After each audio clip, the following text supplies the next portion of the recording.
మన ప్రభువును రక్షకుడైన యేసు క్రీస్తు అతి శ్రేష్టమైన నామాన్ని బట్టి ఈ ఉదయకాల హోసన్నా దైవ సందేశాలు అనే కార్యక్రమాన్ని వింటున్న దేవుని బిడ్డని మీ అందరికీ హృదయపూర్వక వందనాలు. నా దేవుని బాహో మిమ్మల్ని ఎల్లప్పుడూ గొప్ప చేయునుగాక. ఈ శుభవేళ ఒక వాక్కును మీ జ్ఞాపకం చేస్తాను. దేవుని మాటలు ప్రతిదీ జీవపు ఓటలు. అదేగా మనకు ఆశీర్వాదపు పాట. ఓ రకంగా చెప్పాలి అంటే మనం పిల్లల క్షేమం కొరకు, తల్లుల క్షేమం కొరకు, కుటుంబ క్షేమం కొరకు అరుడు చేస్తూ ఉంటాం.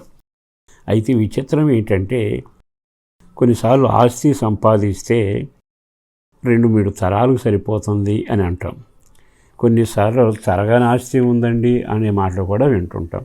అయితే విచిత్రం ఏంటంటే నువ్వు దేవుని బిడ్డవై దేవుని వాక్యానుసారంగా నడుస్తూ ప్రతి చీకటి నుండి శాప నుంచి విడుదల పొంది నీవు చేసే పయనం కానీ, కష్టం కానీ, జీవితకరం పయనం కానీ ఓ దీవెనకరంగా ఉండాలి అంటే మీకు సలహా చెప్పాలని కోరుకుంటున్నాను.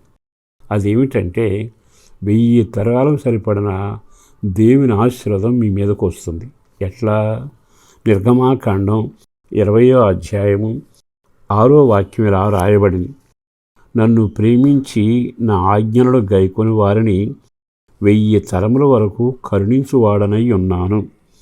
ఇక్కడ రాయబడిన మాట ఏమిటంటే దేవుణ్ణి ఎవరు ప్రేమిస్తారో, ఎవరు ఆయన ఆజ్ఞల ప్రకారం జీవిస్తారో వారికట దేవుని కనికరం 1000 తరాలకు ఉంటుందట.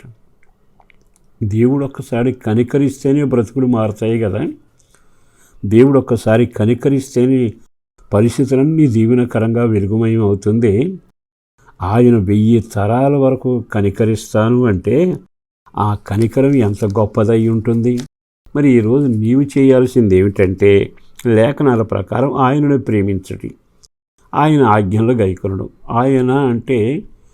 ఆయన్ని ప్రేమించడం అంటే సత్యాన్ని ప్రేమించడం, జీవాన్ని ప్రేమించడం. ఓ పవిత్రమైన దారిని, మార్గాన్ని మనకు ఉంచాడు ఆయన.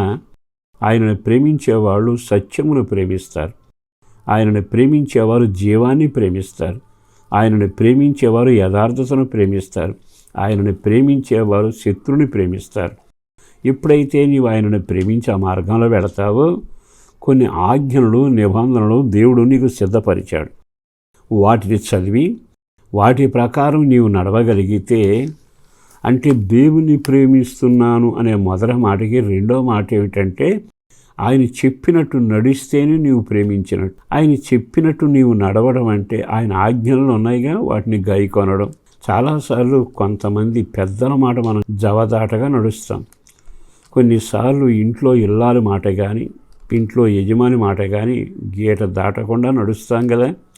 మరి అలాంటప్పుడు దేవుని మాట కూడా అంత జాగ్రత్తగా నీవు నడిచి ఆయన ఆగు అన్న చోట ఆగి, అబద్ధం ఆడకు అంటే ఆడకుండా, ఇతరులను మోసం చేయకు, నీ దేవుని ఆరాధించు, ఇట్లాంటి కొన్ని ఆజ్ఞలు ఉన్నాయి కదా.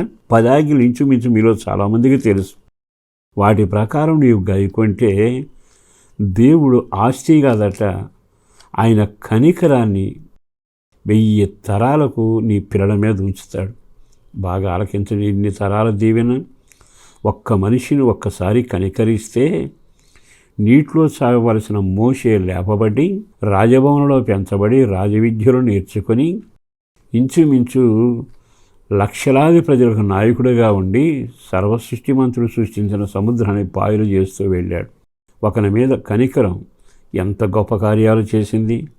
అట్లాంటప్పుడు 1000 తరాలను కనికరించే కనికరం నిన్ను బట్టి నీ పిల్లల మీదకి వస్తే తరగని ఆస్తియేగా, తరగని ఆశీర్వాదమేగా, తరగని కృపేగా. మరి ఆ పని నువ్వు కష్టపడనక్కరలా, కానీ నడక మొదలుపెట్టు. మనిషిని ప్రేమించడం కంటే, డబ్బును ప్రేమించడం కంటే, అశాశ్వతమైన వస్తువులను ప్రేమించడం కంటే సజీవుడని యేసును ప్రేమించి, సత్యమును ప్రేమించి, వాక్యపు వెలుగులో నీవు నడిస్తే ఈ దీవెన, ఈ ధన్యతలన్నీ నీకు సంక్రమిస్తాయిగా. అబ్రహాము నడిచాడు, తరాలన్నిటికీ దీవెన కలుగుతూ వచ్చింది. మరి ఈ మాటలు విన్నాకైనా నీవు కూడా అలా నడవగలిగితే వెండి బంగారం తరిగిపోతుంది కానీ దేవుని కనికరం తరిగిపోదగా. ఆ కనికరం ఉంటే మనిషి జీవితం ముత్యంలాగా మెరవడమే గాక అనేక తరాలకు దీవెనకరంగా ఉంటుందిగా. అట్టి కృప మీకు కలుగునట్లుగా 1000 తరాల దీవెన ఈరోజే మీ సొంతం చేసుకోనండి.